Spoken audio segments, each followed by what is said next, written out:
¿Cuál es el legado que deja Mario Vargas Llosa? Por un lado, el literario es indiscutible y extraordinario. Estamos hablando de un narrador que incursionó como pocos en la novela, entregando un ciclo, por ejemplo, dedicado a lo que la Academia Sueca llamó la cartografía del poder, al otorgarle el Nobel, con novelas como Conversación en la Catedral, con títulos como La fiesta del chivo y La guerra del fin del mundo, que además, por supuesto, no se limitaban a su experiencia peruana. Si bien Conversación en la Catedral puede estar basada en la o inspirada en la dictadura de Odría, para cuando hablamos de La fiesta del chivo es una novela de dictadores eh, caribeños, ¿no? En realidad, cuando hablamos de la guerra del fin del mundo, se sitúa, ¿no? En un país como Brasil. Y así, fue una literatura diversa que además alcanza otras temáticas como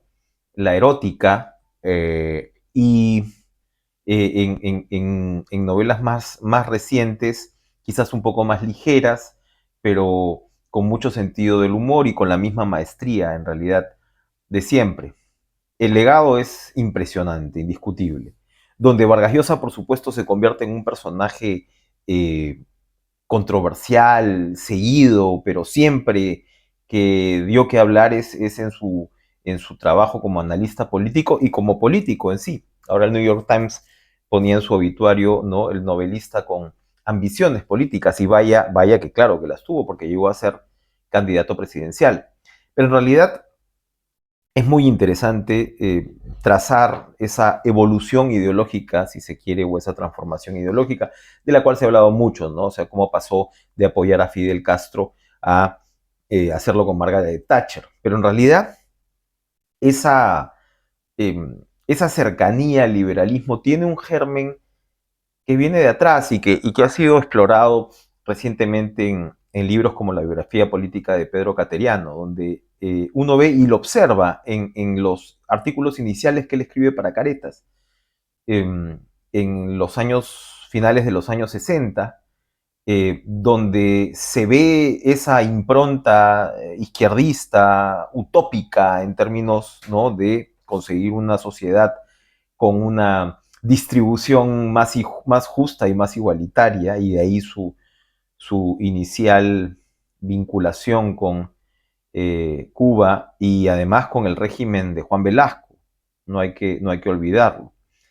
Pero siempre en un contexto en el cual él rescata la idea de la libertad, ¿no? Y pensaba que una experiencia como la cubana iba a ser la del socialismo en libertad, que hoy puede sonar, por supuesto, no solo utópica, sino hasta ingenua. Pero ese devenir intelectual de Vargas Llosa, que culmina en su candidatura y que además, claro, introduce de manera muy fuerte y muy directa ideas liberales y antiestatistas en un país que en realidad venía de un desastre de estatismo que probablemente comienza con el propio Velasco y continúa, curiosamente, con el primer gobierno de Alan García, que también mucho se ha dicho de cómo cuando ya de repente el Perú tendría que haber aplicado y alejado, o sea, se tendría que haber alejado de fórmulas estatistas, en realidad lo que hizo fue redoblarlas. Es un proceso en realidad tan apasionante cuando uno revisa archivos, por ejemplo, como lo que estamos haciendo ahora nosotros en Caretas con Proyecto 75. Se ve toda esa línea y se puede entender de una forma quizás diferente, pero el hecho es que ese Vargas Llosa que abraza el liberalismo tiene además una grandísima influencia en el devenir político peruano, que abraza el liberalismo, que abraza luego el antifujimorismo, hasta que llega Pedro Castillo y pide votar por Keiko Fujimori porque le parece que era una posibilidad eh, más viable de que la democracia sobreviva. Y mucha gente pensó así, ¿no? Recordemos, igual que Castillo, con sus evidentes limitaciones ya prácticamente cognitivas, gana la elección por unas pocas decenas de miles de votos, ¿no? Y claro, está, bueno, en fin, toda la discusión del fraude, etcétera. Pero Vargas Llosa por eso es controversial para un sector. En un momento el establishment de izquierda decía que ya no había que leerlo, ¿no? Por sus ideas políticas. Y eso a él no lo cortó, ¿no? En ningún momento. Luego es ese progresismo en buena medida que lo rechaza, por ejemplo, por pedir el voto por Fujimori, cuando en las 3 o 4 elecciones anteriores él encabezó prácticamente el movimiento antifujimorista y así. Pero a lo que voy es que siempre fue finalmente una figura que puede haber resultado controversial en más de una ocasión, pero que no se guardaba sus puntos de vista. Como decía, en Caretas comenzó él a escribir su piedra de toque. Primero son artículos como tal, ¿no? Crónicas incluso, publica estas famosas crónicas de su viaje a la Unión Soviética, que también comienza también a separarlo de la línea de izquierda, de la línea comunista. La decepción, ¿no? Se va instalando de alguna manera y, y luego sus columnas pasan a llamarse Piedra de Toque. No era la columna como ocurre después, que es El País la que publica la columna y los indica a otros medios. Y es una historia larga, interesante, con desencuentros. Vamos a ir también viendo en las próximas ediciones de Caretas dónde estuvieron esos desencuentros, que tienen que ver precisamente con que si era para entonces muy de derecha, entre comillas, ¿no? O demasiado liberal. Pero él fue un liberal finalmente completo. Era un liberal en economía, era un demócrata en lo político y era un liberal en términos morales y sociales. Y ahora que todo el tema identitario combina de alguna manera, en algunos casos, políticas supuestamente de libre mercado, que también están siendo embestidas, ¿no? Por figuras como la de Donald Trump, con un ultraconservadurismo que sin duda no era la línea política que Vargas Llosa defendió en aras de la libertad.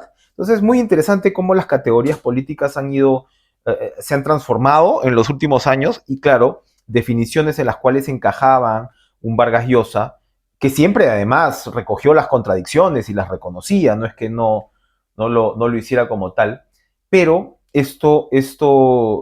una figura como la de Vargas Llosa da que pensar, ¿no? Sobre, para usar otra vez la palabra, sobre la cartografía política que estamos viviendo ahora.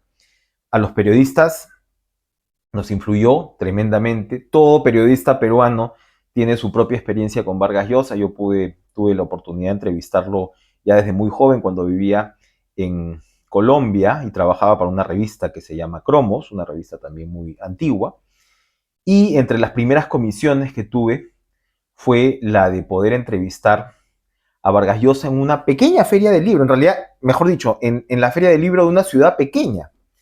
Eh, y claro, Colombia tiene pues una vida cultural, ¿no? Muy rica y se podían dar el lujo de llevar a Vargas Llosa, ¿no? A un evento como este. Y claro, yo era prácticamente casi un estudiante, ¿no? Recién graduado en realidad, peruano de la universidad, y en ese momento encontrarme allí y que le sorprendió además que fuera un peruano que llegara, ¿no? A entrevistarlo en este evento así un poquito de bajo perfil, constituyó de alguna manera una revelación, ¿no? Una revelación para un joven periodista, que había devorado, por supuesto, todas las obras de Vargas Llosa, y poder entrevistarlo fue una de ya varias entrevistas que pude hacerle a lo largo de los años, y siempre eh, incisivo, siempre intelectualmente honesto, te gustara o no te gustara la opinión, no estaba él para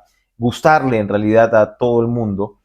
Y así como sin duda Vargas Llosa fue una piedra de toque, para utilizar la expresión formativa, para cualquiera que esté en el ámbito de la cultura o de la comunicación, e incluso de la política en el país, fue además una, eh, un referente, ¿no? Fundamental para los que ya fueron formados como periodistas y los que tuvimos la suerte de poder conversar con él, de poder de alguna manera alternar ideas y escudriñar finalmente lo que es esta realidad social tan compleja de Latinoamérica y particularmente del Perú.